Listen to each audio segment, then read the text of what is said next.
Cette semaine, je conduis la Mini Cooper S 5 portes 2022. Nouveau modèle pour cette année, on peut opter pour le 4 portes au lieu de 2 portes pour la Mini Cooper. Il y a aussi des changements esthétiques, surtout à l'avant et à l'arrière, des petits détails ici par là, mais on garde le look qui est classique Mini, on peut reconnaître avec les phares avant, tout ça, les lignes de course dessus, le toit qui est blanc, classique Mini. Puis comme on peut constater, on a des petites portes rajoutées à l'arrière. On garde quand même la shape un peu du classique Cooper avec des petites portes intégrées. On a aussi le fameux toit tout blanc qui vient faire vraiment la signature Mini de ce côté-là. On voit que la shape a changé, aussi un petit peu moins carré. On voit qu'on va un petit peu plus en angle pour l'arrière. Et aussi, on a les feux arrière qui viennent avec vraiment le design du drapeau de l'Angleterre, classique Mini, et le système d'échappement qui est au milieu à l'arrière. Si on passe à l'arrière, regardez une petite valise, pas mal les mêmes dimensions que le Mini 2 portes, je pourrais dire. De ce côté-là, il ne faut pas s'attendre à grand-chose quand même, c'est un véhicule compact. Bon, côté espace arrière, regardez, on n'a pas rajouté des pouces ou des pieds au véhicule, on a rajouté des millimètres. Fait que de ce côté-là, on n'a pas beaucoup de place à l'arrière, regardez. Je sais que j'ai un grand gabarit, je suis 6 pieds 3. Maintenant, mon bain est un petit peu avancé, comme on peut constater vraiment. Juste un enfant de bas âge avec des jambes en spaghetti peuvent rentrer derrière moi. Je ne ferai pas l'essai des places arrière cette semaine. On peut constater que je ne vais pas rentrer là, littéralement. Alors, avoir le modèle 5 portes, est-ce que c'est plus pratique? Il y a les portes qui sont plus pratiques, mais il n'y a pas vraiment beaucoup plus d'espace. Sous le capot, on retrouve un 4 cylindres 2 litres turbo bon pour 189 chevaux et 207 de torque. Jumelé à une transmission automatique 7 vitesses DCT. Alors, un bon petit moteur sous le capot de la Cooper S. On a un petit peu plus de pouvoir que la Cooper qui n'est pas S. Mais on va aller voir sur le chemin si c'est suffisant pour venir vraiment accoter la compétition comme la Golf GTI.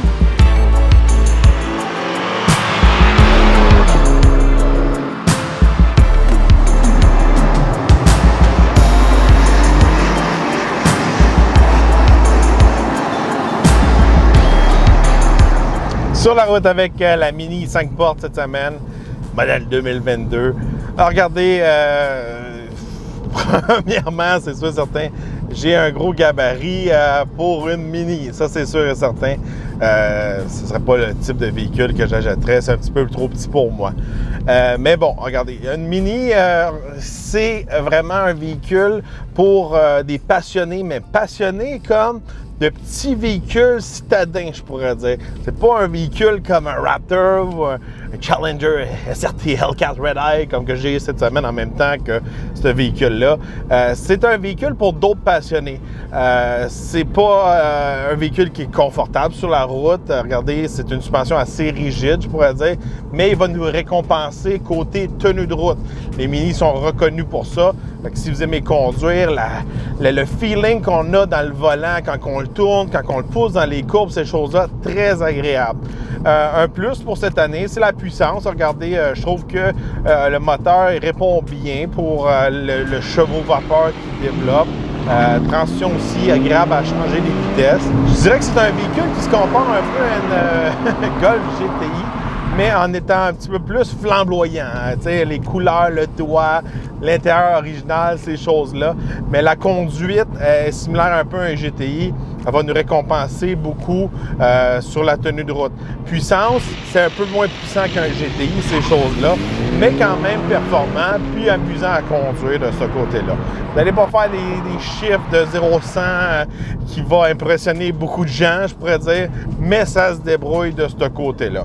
Mais c'est sûr, encore une fois, si vous voulez un véhicule original, mais que ça soit confortable, ces choses-là, c'est pas ça que vous allez retrouver. On retrouve des sièges qui ont quand même un bon support, suspension rigide. C'est vraiment une ride de BMW, comme que j'appelle. Un petit peu plus axé sur la tenue de route que le confort. Sur nos routes d'ici du Québec, c'est pas toujours l'idéal. Quand que je pogne un nid de poule, ça cogne fort. Chaque boss, ces choses-là, on les sent. De ce côté-là, c'est sûr et certain, si la priorité pour vous, c'est le confort, une Mini n'est pas peut-être prêt pour vous. Bon, maintenant, si on passe à l'intérieur est vraiment cool, là. Regardez, tous les switches, les boutons, ces choses-là, je trouve ça très le fun. C'est le fun au toucher. C'est comme tous des pitons un peu d'avion, l'écran en rond, les lumières qui allument, tous les petits détails de l'intérieur. Si vous êtes vraiment à côté de design, vous allez apprécier tous les détails d'un Mini. Un beau gros volant, un peu style de course aussi, avec la bonne grippe dessus. On a des gros paddle shifters. Vraiment le cluster devant moi, tout digital, très belle qualité. Il y a comme un Finima, pas un fini comme un petit peu, je pourrais dire, écran gloss. C'est vraiment cool. Le heads-up display devant nous qui lève dans les airs. Ça fait cool quand on part le véhicule. Bon système de son, Harman Kardon, tout ça. Fait que côté intérieur, regardez, c'est vraiment moderne puis design, mais l'ergonomie n'est pas trop là. Il n'y a pas de place pour vraiment mettre notre téléphone. Il n'y a pas de place pour charger notre téléphone sans fil. Pour un modèle 2022, puis quand même, un Mini, c'est pas donné. Il manque des trucs. Moi, pour moi, là, qu'il n'y a pas de chargeur sans fil, moi, je serais prêt à éliminer l'espèce de heads-up display qui lève, là, puis qui fait un spectacle pour avoir un chargeur sans fil. Je trouve que de ce côté-là, c'est une grosse lacune. Regardez, on parle du 5 portes, comme je vous ai montré un peu auparavant, il n'y a pas de place à l'arrière, même s'ils l'ont allongé là, de 160, 180 mm. Ça ne change rien. Même là, cette semaine, moi et Ève, on n'a même pas voulu embarquer les enfants dedans parce que moi, je suis trop grand, puis il n'y a littéralement pas de place derrière moi. Il y avait 2 fois plus de place dans le Challenger que dans le Mini cette semaine. Fait qu'est-ce que ça fait un gros changement, le 5 portes?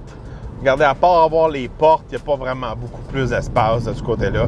Si vous dites que le 5 portes va être plus pratique, ça ne change pas grand-chose. À part que vous n'avez pas besoin de pousser votre banc pour embarquer. Il y a juste les portes qui font le changement. Côté espace, littéralement, il n'y a pas grande différence avec le modèle 2 portes. Bon, côté économie d'essence, on peut s'attendre à environ une moyenne de 8 litres au 100 km. De ce côté-là, c'est normal. Regardez, vous n'allez pas avoir des super chiffres. Quand même un mode éco qu'on peut le mettre facilement. Il est juste là, pas loin de où on met le bouton pour démarrer le véhicule.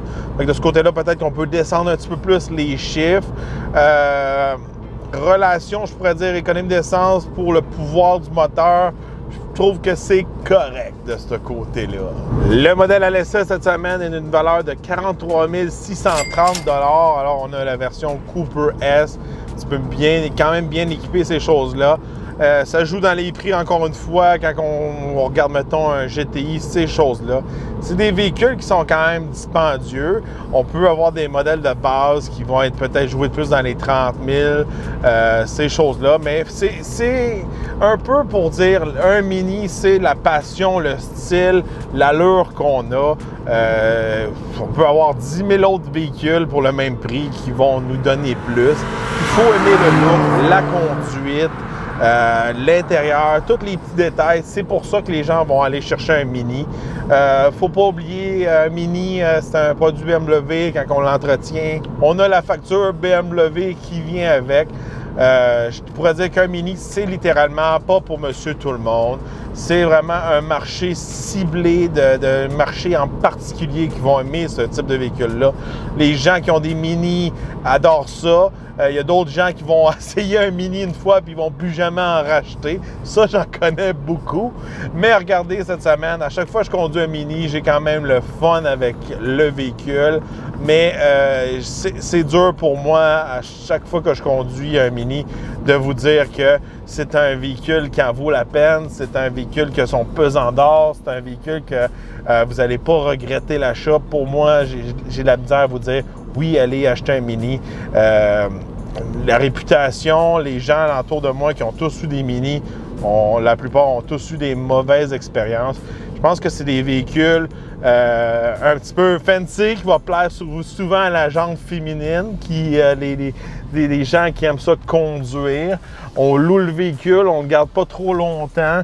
Après ça, on le change. C'est un petit peu ça qu'on doit faire avec un Mini. La même chose avec un Mercedes, un BMW, ces choses-là. Fait qu'il faut vraiment le considérer comme un BMW, à mon avis à moi.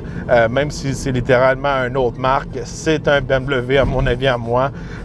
Puis, il faut avoir le budget en conséquence parce qu'il y a plusieurs trucs sur le Mini que peut-être des fois on va le comparer à un autre véhicule du même gabarit, ces choses-là. Mais sur le Mini, des fois, il y a des meilleurs freins, des meilleurs pneus.